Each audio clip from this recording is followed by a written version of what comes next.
109 grams, capsule number 15. Again, it could be another rose candles. I've already got 4 at this point, 2 from wave 1 and 2 from wave 2. We're gonna have to figure out something really cool to do with all those rose candles we got, Miniacs.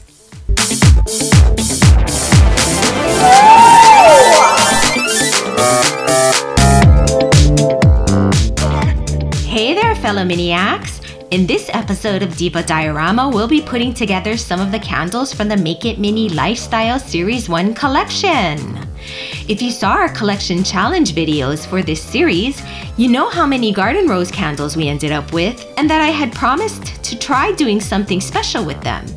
So hold on to your hats because this won't be like any Make It Mini build you've ever seen. In fact, we might even call this an extreme Make It Mini. Whatever you want to call it, one thing is certain. This is a fairly advanced project that is not at all appropriate for children. Sorry, kids. Also, it's not endorsed by Miniverse, and I am in no way affiliated with them. With all that out of the way, it's time to make the mini. To start off this project, you'll of course need at least 1 set of garden rose candles. I say at least 1 set because I've heard that these bottles of resin that come with the Make It Mini candles sometimes do not contain enough resin. So here I've got an extra bottle from my stash of garden rose candle set, just in case one is not enough to fill the candles as high as I want them to be. The other components of the set that we'll be using are this oblong tray and the 2 candle holders in different sizes. What we will not be using are the wicks. Those we will not need for this project. The first thing we're going to do is drill some holes in the tray that came with the set. So I have a pin vise here. I believe I purchased this one from Hobby Lobby. The bit I have here is a 1mm drill bit. So I need to use the smallest collet to hold the bit. Before I start drilling, I'm going to mark with a pencil where I want the center of each of the candle holders to be. I figured out that I want it about 15mm from the edge. So I'm going to make marks at either end of the tray here, eyeballing it so that my mark is centered along the width of the tray. Now that we've got those marks, I'm going to drill holes on either side of each mark, about 1/16 of an inch, so that I end up with 2 holes that are about 1/8 of an inch apart on both sides. This is where the wire will run out and under the tray to the battery pack. I'm just using the drill bit here to clean up any of the drill shavings out of the holes as much as possible. With that done, we need to raise the tray up a bit so there is space for the wires to run out from under it. So I'm just using some of these self-adhesive rubber bumpers that I just so happen to have on hand. I'm placing a bumper on these 4 edges of the tray to act as feet that will boost this tray up a few millimeters.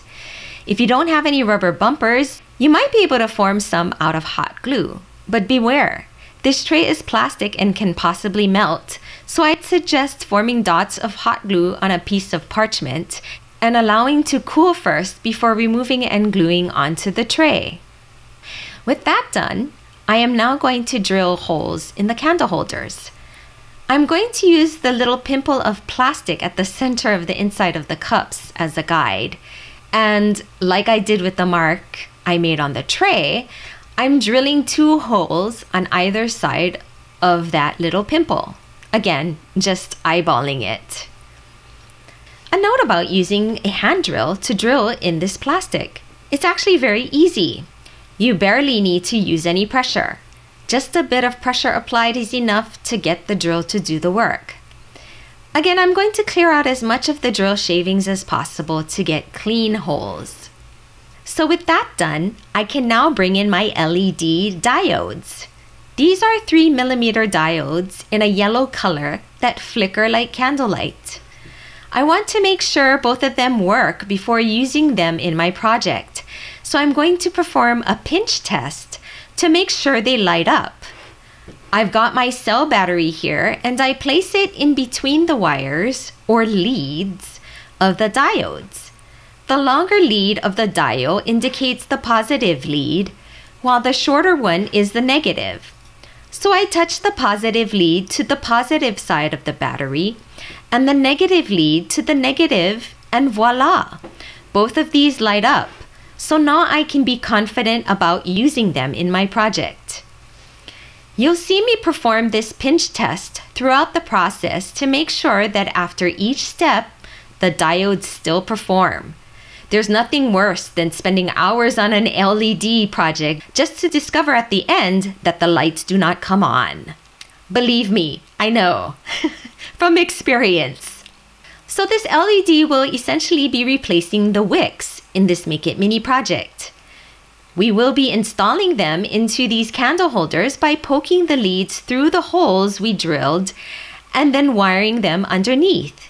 But first, I'm going to cut them down to size based on where I want the flame of these candles to end up. You can install them as far in or out of the candle holders as you want. I want to try and get them so that the diodes stick up just a little at the top, just a little above the lip of the candle holder. So I am cutting the positive lead to that height and then the negative lead just a little shorter than that, so I know which side is positive and which is negative. I'm going to repeat this with the other diode, using the other candle holder as a guide. Now I'm going to prep the wire we'll be using to connect these diodes to a power source.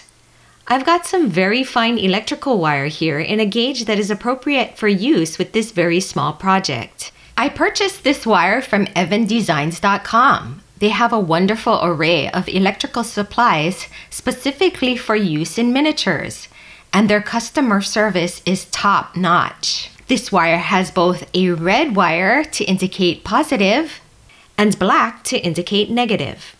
I cut two pieces of about 4 inches in length and twist them apart since we're going to be using them separately. Here I'm just trying to straighten out the wire a bit to make it a little easier to work with. With the wire prepped, I now need to figure out how much space I have underneath the candle holders to connect wires to the diodes. I'm measuring the space with my calipers, eyeballing where the bottom stops. Now I'm going to transfer that measurement onto my diodes, marking the point with a permanent Sharpie so that I know how far up the diode I can connect the wires. The connection we are going to do will need to fit within this bottom part of the candle holder, so I am marking all the leads of both of these diodes to ensure we do not connect wires beyond this point. With the leads now marked, I'm inserting the diode into this first candle holder, threading the 2 leads into the holes that we drilled, and pushing the diode all the way in so that the leads come out as far as possible on the bottom end of the candle holder. With the diode installed into the candle holder, we can now connect it to the wires. There are several ways to connect these wires. One of them is via soldering, which takes quite a bit of skill with a soldering iron. So instead, I'm going to show you 2 other options that I find far simpler and easier. The first method involves wrapping the wire using your fingers. First, we need to strip the insulation from the wire. There are several ways to do this, but for this super fine, thin gauge wire, I like to use this wire stripping tool that I also purchased from evandesigns.com. I'm going to take about a 1/2 inch or so of insulation off of these wires, and then, starting just under the mark I made on the lead here, I'm going to simply wrap this red wire around the positive lead, making the wraps as tight and close together as I can. To get a better grip on the wire, I'm going to grab it with some needle nose pliers here. I just continue wrapping until I am satisfied that the connection seems secure enough. That looks about good. Now that I've got all the wire wrapped onto the lead, I gently pull on it and feel that it's quite secure. So we'll move on to doing the negative wire now in the same manner. Stripping the insulation off of the wire with my tool and then wrapping the exposed wire around the lead below my Sharpie mark. With both wires now attached to both leads, I'm going to now add some shrink tubing to help secure it a bit better. I bought this 1/16 of an inch white shrink tubing especially for this project so that the tubing is better hidden in the transparent candle holder. I'm going to use the measurement I took earlier of the underside of the candle holder to cut 2 small pieces of this shrink tube. Now I'm going to thread 1 piece of tubing onto the positive wire and then onto the lead to cover the connection we made, making sure that when I butt up the end of the bottom of the tubing with the bottom of the positive lead, it does not surpass the Sharpie mark I made on the lead earlier. I thread the second piece of tubing onto the negative wire in the same manner and line it up with the tubing I put on the positive side, again making sure I do not surpass the mark on the lead. Before I hit it with the heat gun, I'm just going to wrap the candle holder with a little aluminum foil to help deflect the heat a bit. I am holding the heat gun fairly close to the tubing until it starts to contract around the connection. I flip the piece around to hit all around the tubing to ensure that it shrinks nicely all around. This will help to strengthen the connection since we did not use any solder. Unfortunately though, as you can see, I forgot to also protect my work surface. So as I shrink the tubing, you might see my cutting mat start to warp. Oh well, learn from my mistakes, Miniacs. Don't forget to not only protect your project, but your work surface too when you use a heat gun. Let's set that aside to cool for a beat while we work on connecting the second LED. I start by again threading the LED through the holes in the candle holder that we made, and then stripping the insulation off of the wires using my tool like we did before. The second method of connecting the wire is my favorite. I am going to use a wire wrapping tool that is made for use with wire of this thickness.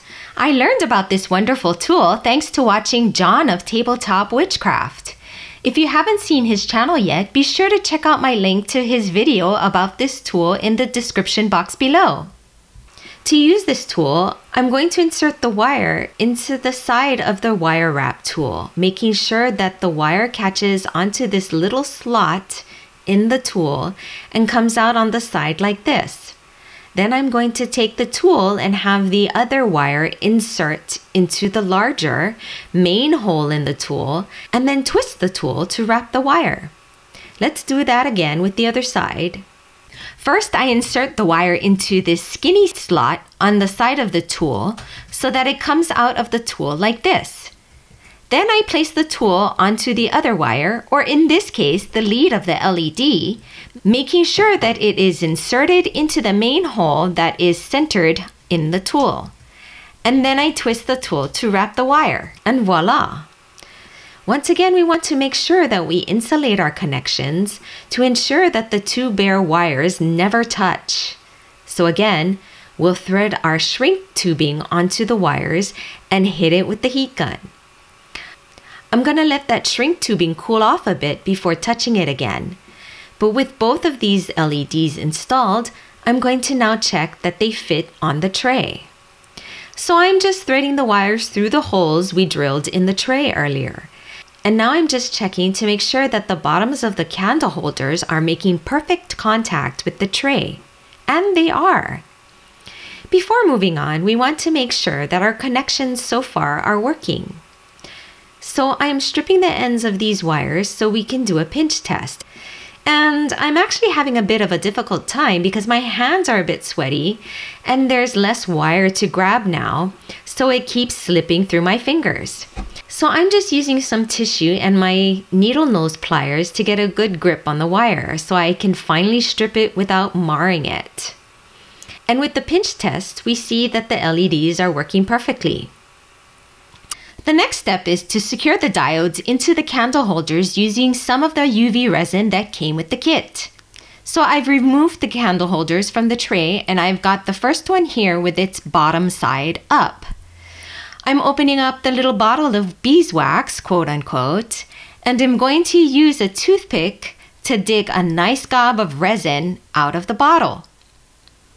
Notice that I've got my diode pulled out all the way here so that I can now smear this gob of goo right at the end of those shrink tubes, the end that will make contact with the bottom of the inside of this candle holder. I want to get a really nice amount here because this resin has to not only tack our diode into place inside the holder, but it also needs to fill those holes we drilled. The nice thing is that this bottle of resin is very cold, so the resin is very thick and gooey. Okay, now that I'm satisfied with that, I'm gonna cure everything in place. So I am positioning the top of the diode as much in the center of the cup as I can. And I hold it in place while I grab my UV flashlight to cure it. And I've also got the piece on a little mirror so that the UV light reflects back up into the piece as it cures to help ensure that it gets cured all around.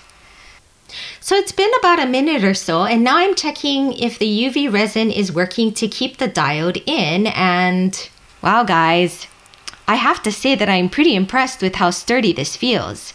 It feels pretty solid, but because I only had it under the flashlight long enough to tack it, I'm going to go ahead and cure it in my Make It Mini oven just to make sure it's super solid.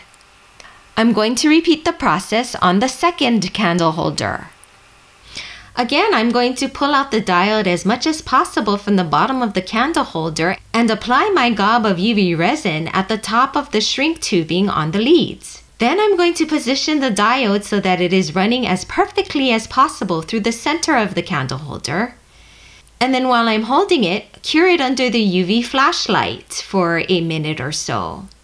Once that diode is tacked in, then I can do a full cure in my UV oven.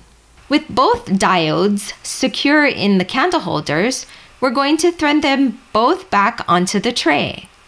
Now that they're on the tray, we're going to work on connecting the wires together so that we can then attach the project onto our power source. Since we'll be connecting positive to positive and negative to negative, I'm going to thread the positive wires in the more inner holes and the negative into the outer holes of the tray. This will help the wires lay flat underneath the tray. You can make these wires as long as you like, as long as you don't somehow manage to connect them under the tray. You don't want the underside of the tray to be bulky. So I'm going to make them just long enough so that the connection to the power source will be just a little outside of the tray. So starting with the red wires, I'm going to cut them this much and strip a bit more of the insulation off of the ends. Again, my hands are slippery, so I'm going to use some pliers to help gently grab the wire. Now that I've got both ends stripped, I'm going to use my wire wrap tool to connect the two wires. I'm now repeating this process to connect the two black wires, and then I do a pinch test to make sure everything is still working at this point. Now it's time to hook up our power source. So I grab my coin battery holder. It has two wires coming off of it, and we're going to start off by stripping this thick plastic insulation off at the ends here. But because this wire is a thicker gauge, I'm not going to squeeze the tool all the way. I'm just going to squeeze it enough so that hopefully it'll cut the insulation only and not the wire. And now that we've got the insulation off, we can see that the wire here is not just a single solid piece. It's like super fine hairs. So I'm just going to do my best to twist these hairs together so that it's easier to work with. I chose this battery case because I liked that it was entirely translucent and discreet.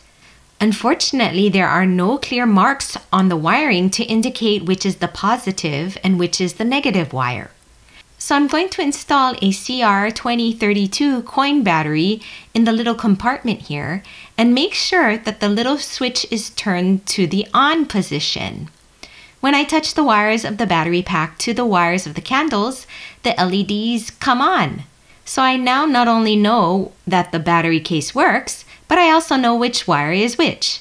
So I'm going to take a black Sharpie and mark the negative wire as black. With the battery case all figured out, we can now connect it to the candles.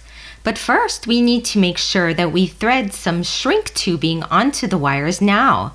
Because once the wires are connected, there won't be any loose wire ends to thread the tubing onto. So I cut two pieces of 1/16 of an inch tubing about 1/2 inch long to insulate the positive and negative connections. Then I also cut a longer length, about 1.5 inches, of this slightly bigger tubing that I also have that I will be using to encase all the wires to make the project look a bit neater. I thread this larger piece of tubing onto both of the wires of the battery case first. Then I thread the 2 smaller pieces of tubing onto each of the negative and positive wires. With the shrink tubes on my wires, I can now use my wire wrap tool to connect the wires of the battery pack to the wires of the candles.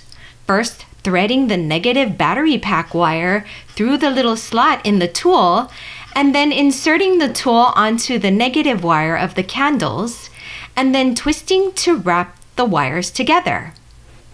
I repeat the process with the positive wires, and as I do it, you can see the LEDs turn on, so I know the connection is good. Before we slip the smaller pieces of shrink tube over the positive and negative wires, I'm just going to snip them to ensure that they fit under the tubing, and I am able to slip the tubing right over the connections to completely cover them. Again, you never want to risk having bare negative and positive wires that can come in contact with each other. Once again, before I hit this with my heat gun, I'm going to use some aluminum foil to help shield the candles and my work surface from the heat. I then hit the wires with the heat gun, making sure not to over melt the tubing, whilst still getting that tubing to hug those wires nice and tight. With the tubing nice and snug on the wires, I'm going to let it cool down for a while. Again, the tubing at this point is not only hot, but it's also still malleable and a bit fragile.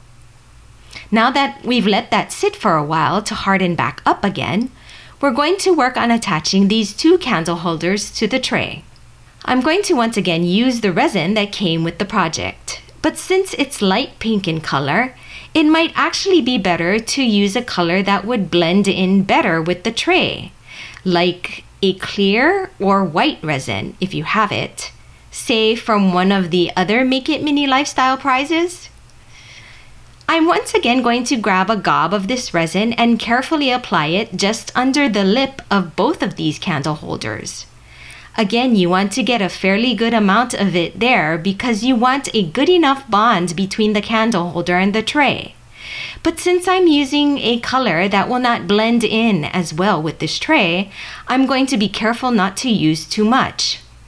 Once I'm satisfied with the amount of resin I've got on the candle holders, I'm going to push the candle holders onto the tray while pulling the wires gently so that the candle holders make good contact with the tray. Then I'll put the project down onto my little mirror and hit it with the UV flashlight, while keeping firm but gentle tension on the wires to help maintain that connection between the candle holders and the tray. After a minute or so under the UV flashlight, I'm checking to make sure that the resin connection is solid enough to be put under a larger UV light for a full cure. By the way, when you're working with UV light, you want to be sure to either not look directly at the light or use some UV safety glasses. Now that the project is solid, I can go ahead and slip the larger piece of shrink tubing over our 2 positive and negative connections. And in fact, I'm going to push this piece of tubing beyond those 2 connections and just the slightest bit under the tray in order to cover up the black and red wires sticking out from under the tray here to give the entire project a more cohesive look. While I'm at it, I'm also going to work the wire a bit with my fingers just to reinforce the positioning of it to ensure that the wiring lays flat up against the tray. Now I'm going to once again cover my candles and work surface with aluminum foil so that I can hit this larger piece of tubing with heat to shrink it. Don't skip the aluminum foil, folks, or you'll be sorry. You definitely don't want to melt your project at this point. Believe me, I know from experience. We're almost at the home stretch. As I heat up the tubing, I turn the project to ensure that the tubing melts as evenly as possible on all sides.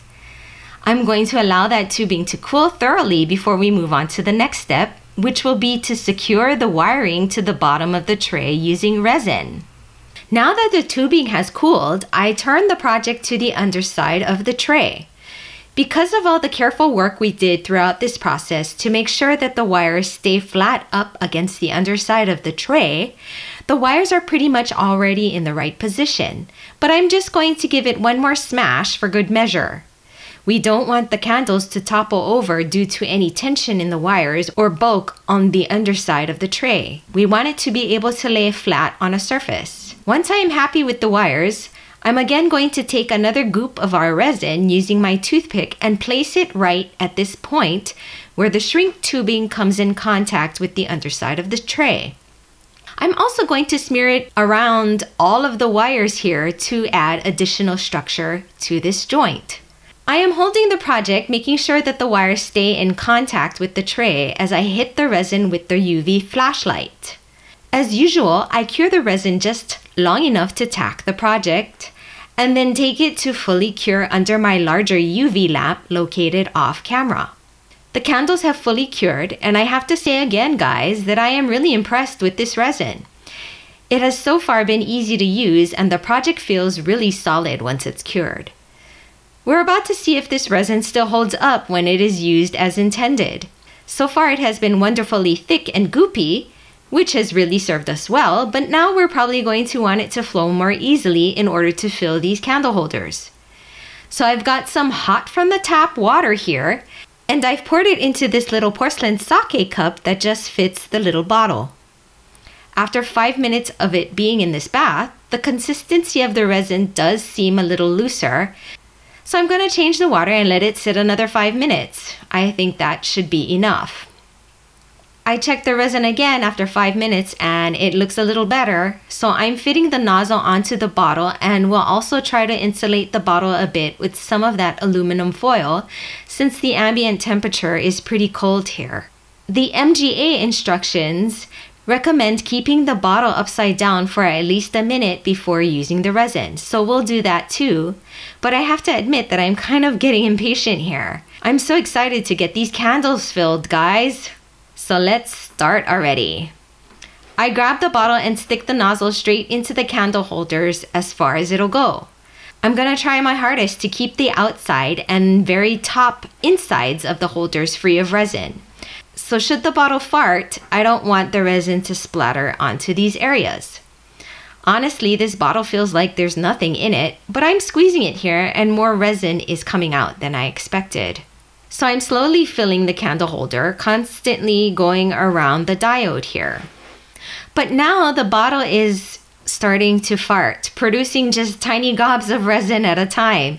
And we haven't even filled this taller candle holder halfway yet. I don't think there's any way that we're gonna get 2 candlesticks worth of resin out of this one bottle, friends.